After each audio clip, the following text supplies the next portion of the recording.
నమస్తే వీధిని స్వాతం లక్ష్యం సమాజహితం కార్తీక మాసం వచ్చిందంటే దేశవ్యాప్తంగా కూడా దీపాలంకరణలతోటి అయ్యప్ప స్వామి మాలలు కావచ్చు, హనుమాన్ మాలలు కావచ్చు, శివాల మాలలు నామస్మరణతో ముందుకెళ్తుంటారు.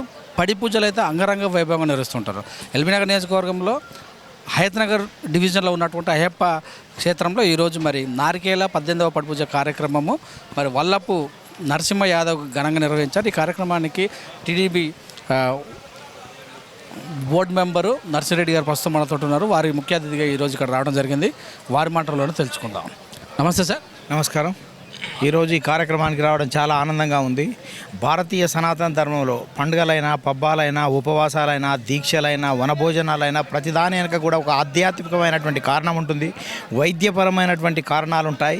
ప్రజలందరూ కూడా మమేకమై ఉండాలి, కుటుంబ వ్యవస్థను బలోపేతం చేయాలి. సామాజికమైనటువంటి అనేక కోణాలతోటి ఇలాంటి కార్యక్రమాలని పురాతన కాలం నుంచి కూడా నిర్వహించారు. ఈ కార్యక్రమాల్లో పాలు పంచుకోవడం, సమాజహితం కోసం దేవుని సేవలో ప్రజలందరూ కూడా మమేకమై ఒక్కతాటి మీదకి వచ్చి ఇలాంటి పండుగలు పబ్బాలు జరుపుకోవడం, ఉపవాస కార్యక్రమాలు చేయడం, అన్నదాన కార్యక్రమాలు చేయడం, ఈ కార్యక్రమాల్లో పాలు పంచుకోవడం అనేది చాలా ఆనందంగా ఉంది.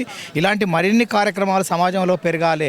పేద ధనిక అనే తేడా లేకుండా అందరూ కూడా సనాతన ధర్మం వైపు అడుగేయాలి, భగవంతుని ధ్యాసలో ఉండాలి. ఇటువంటి కార్యక్రమాలన్నీ కూడా ప్రోత్సహించాలి.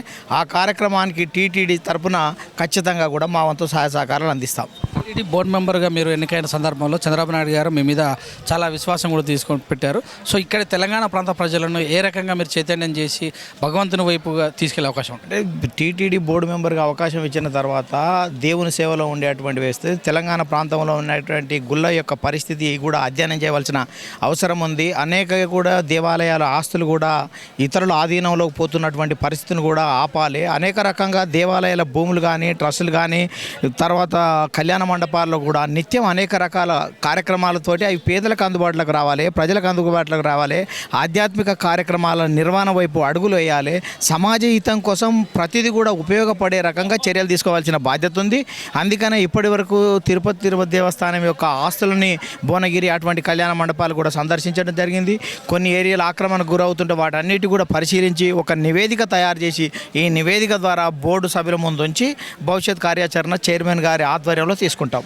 సనాతన ధర్మం అనగానే ఇప్పుడు ఎంతసేపు ఉన్నా కూడా కళ్యాణ మండపాలు, బోనాలు కార్యం చేస్తారు. కానీ హిందూ మతం గురించి, హిందూ ధర్మం గురించి ప్రచారం చేసే విధంగా కూడా ఎలాంటి చర్యలు తీసుకోవట్లేదు అని కూడా అంటారు. దీని మీద మీరే మాట్లాడారు. అనేక రకాలైనటువంటి వ్యవస్థలు ఉన్నాయి.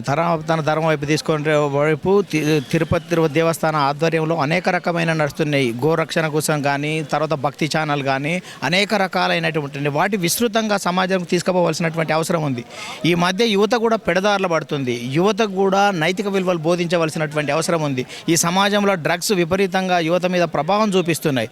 అందుకనే గుడికి ఎంత పోవడం ఎంత ముఖ్యమో, దేవాలయానికి రావడం అంత ముఖ్యమో, తర్వాత ప్రపంచం గురించి వైజ్ఞానిక పరంగా, సాంకేతిక పరంగా ఎందుకు ముందు పోవడం ఎంత అవసరమో, సమాజంలో వస్తున్న మార్పులకు అనుగుణంగా మనిషి నైతిక విలువలతో కూడినటువంటి విద్యను అభ్యసించాలనేది కూడా నేర్చుకోవాల్సినటువంటి బాధ్యత మన అందరి మీద ఉంది. ముఖ్యంగా మా మీద కూడా ఉంది.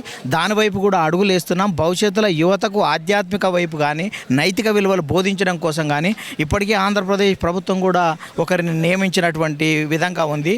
అందుకనే డ్రగ్స్ని అరికట్టాలి, యువతని ఆధ్యాత్మిక వైపు, నైతిక విలువల వైపు యువతను తీసుకురావాలి. ఇది అన్ని ఛానళ్ళ, మీడియాలో కూడా, ప్రచారంలో కూడా విస్తృతంగా తీసుకురావాలి. సమాజ హితం కోసం అందరం కూడా కృషి చేయవలసిన అవసరం మన అందరి మీద ఉంది. మిగతా మతాల వాళ్ళందరూ కూడా స్టడీ కోసము వాళ్ళకి ఎంతో విలువనిస్తుంటారు. కానీ మన మతంలో ఈ దేవాలయాలకు వచ్చినటువంటి ఆస్తులను స్టడీ వైపుకు అసలు కనీసం కొంచెం కూడా ఇవ్వరు. అలాగే కాకుండా తిరుపతిలో ఉన్నటువంటి ఏవైతే దేవుడికి నిధులు అన్ని మతాలకు ఉపయోగించడం పైన కూడా ఒక ఉంది. దీనిపైన ఏమంటే గత ప్రభుత్వంలో ఉన్నప్పుడు దేవుల యొక్క లడ్డుల్లో కల్తీ జరిగింది, భక్తుల మనోభావాలు దెబ్బతిన్నాయి, దర్శనాల్లో కూడా దందాలు నడిపించినటువంటి చరిత్ర ఉంది. ఈ ప్రభుత్వం మాకు బోర్డు మెంబర్గా అయిన తర్వాత, బోర్డు మెంబర్ అయిన ఆనందం కంటే దీన్ని ఎట్లా పవిత్రంగా ఉంచాలనేటువంటిది కూడా మా మీద ఉంది. అందుకనే పెద్ద ఎత్తున కూడా తిరుపతి ప్రక్షాళన కోసం శ్రీకారం చుట్టాం. శ్రీకారం చుట్టూలో భాగంగానే టూరిజం బస్సులలో పోయేవారు టికెట్లు కొంటున్నారని దాన్ని రద్దు చేయడం జరిగింది. అనేక విప్లవాత్మకమైనటువంటి మార్పులు మొదటి మీటింగ్లో తీసుకొచ్చాం. భవిష్యత్తులో కూడా పెద్ద ఎత్తున ప్రతి భక్తుని మనోభావాన్ని పెంపొందించడం కోసం, పవిత్రత కాపాడడం కోసం, భక్తుల సౌకర్యాలు పెంచడం కోసం, భక్తులే ధ్యేయంగా, భక్తుల సేవనే దైవంగా భావిస్తూ భవిష్యత్తులో మరిన్ని నిర్ణయాలు ఉంటావు ఆ వైపు అడుగులేస్తుంది ఖచ్చితంగా. హిందూ ధర్మాన్ని కాపాడేటువంటి సామాన్య కార్యకర్తలు ఒక దేవుని దర్శించుకుంటారు. ఎగ్జాంపుల్ తిరుపతిని దర్శించుకుంటేందుకు వాళ్ళకి విఐపి దర్శనం ఇవ్వరు. హిందూ మతం మీద సెక్యులరిజం భావాలు ఉన్నటువంటి ఎంపీలు ఎమ్మెల్యేలకు మాత్రమేమో విఐపి దర్శనాలు, వాళ్ళు వస్తే సాధారణ సహకారాలు, ఇష్టం వచ్చిన లడ్డూలు, వాళ్ళకి విఐపి దర్శనం కల్పిస్తారు. మతాన్ని కాపాడే వాళ్ళను మీరు చూస్తున్నారా లేకపోతే ప్రోటోకాల్ చూస్తారా అనేది పెద్ద మీ అభిప్రాయము, మీ ఆలోచన అంతా కూడా గత ప్రభుత్వంలో ఉన్నటువంటి అభిప్రాయంలో మీరు వచ్చారు. ఈ ప్రభుత్వం వచ్చిన తర్వాత మొట్టమొదటిసారిగా కూడా పెద్ద ఎత్తున కూడా బోర్డు మెంబర్లకు కూడా దాదాపు 50-60 నుంచి 24 మాత్రమే కుదించినటువంటి చరిత్ర మాది. అదే రకంగా ఫేషియల్ స్కానింగ్ ద్వారా ఎవరినైతే తీసుకొచ్చేసి ప్రతి భక్తుడు కూడా 2 గంటల కంటే ఎక్కువసేపు ఉండకూడదు అనేటువంటిది పెద్ద ఎత్తున కూడా ప్రణాళిక రూపొందిస్తాం. భవిష్యత్తులో ఎవరి లెటర్ లేకుండా, ఎవరి రికమెండేషన్ లేకుండా దేవుని ప్రత్యక్షంగా దర్చుకునే అవకాశాన్ని ఖచ్చితంగా కల్పించాలనేటువంటి దృఢ సంకల్పంతో ఈ కమిటీ ఉన్నది. ఈ కమిటీ వచ్చిన మొదటి నెలలోనే పెద్ద ఎత్తున సంస్కరణలకు శ్రీకారం చుట్టాం. అది అందరూ కూడా చూస్తున్నారు, ప్రజలు హర్షిస్తున్నారు. అనేది లడ్డులో కల్తీని అరికట్టడం కోసం ప్రయత్నం చేస్తున్నాం, అన్నీ కూడా చేస్తున్నాము. అందుకని ఈ కమిటీ మీద గురుతర బాధ్యత ఉంది. కమిటీ మొదటి దాంట్లోనే పెద్ద ఎత్తున నిర్ణయాలు తీసుకుంటుంది.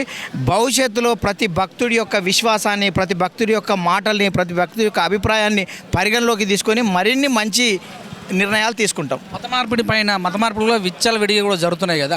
ఒక మనిషి మతం మారితే వివేకానంద చెప్పినట్టు దేశంకి శత్రువు తయారవుతున్నాడు అని కూడా ఉంది మధ్యలో. అందుకనే మత మార్పిడిలో ఉన్నవారు ఇతర మతస్థులు కూడా టీటీడీలో ఉండకూడదనే ఉద్దేశంతో మొదటి మీటింగ్లోనే మేము ఆ నిర్ణయం తీసుకోవడం జరిగింది. అదొక చరిత్రాత్మకమైనటువంటి నిర్ణయం.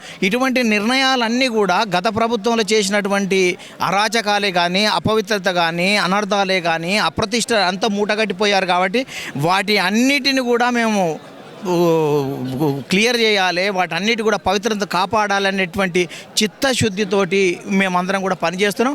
ఖచ్చితంగా త్వరలోనే చాలా పెద్ద ఎత్తున కూడా మార్పులు వస్తాయి. భగవంతునికి భక్తునికి మధ్యన మేము అనుసంధానకర్తలం. అందుకనే భక్తులు ఎప్పుడంటే అప్పుడు దేవుని దర్శించుకునేటువంటి దాంట్లో సౌకర్యాలు మాత్రం ఖచ్చితంగా పెంచుతాం. ఇటువంటి నిబంధనలు ఏమి లేకుండా చూసేటువంటి వైపు మేము అడుగులు వేస్తాం. మీరు మెంబర్గా అయిన తర్వాత ఎలాంటి ప్రక్షాళనలు కావాలనుకుంటున్నారు మీరు? అంటే భక్తులకు అల్టిమేట్గా భగవంతుడైనా, దేశమైన, ధర్మమైన భక్తుని యొక్క భక్తి మీద ఆధారపడి ఉంటుంది. అందుకనే భక్తుల మనోభావాలను గౌరవించడం, భక్తుల యొక్క అభిప్రాయాలను గౌరవించడం, భక్తులకు సౌకర్యాలు కలిగించడం, భక్తుల మనోభావాలు దెబ్బతగలకుండా చూడడం, భక్తులనే దైవంగా భావించవలసినటువంటి అవసరం ఉందని మేము భావించాం. వారి కోరిక మేరకు, వారి ఆలోచన మేరకు, వారి ఆచరణ మేరకు మాత్రమే ముందుకు సాగుతాం. Thank you.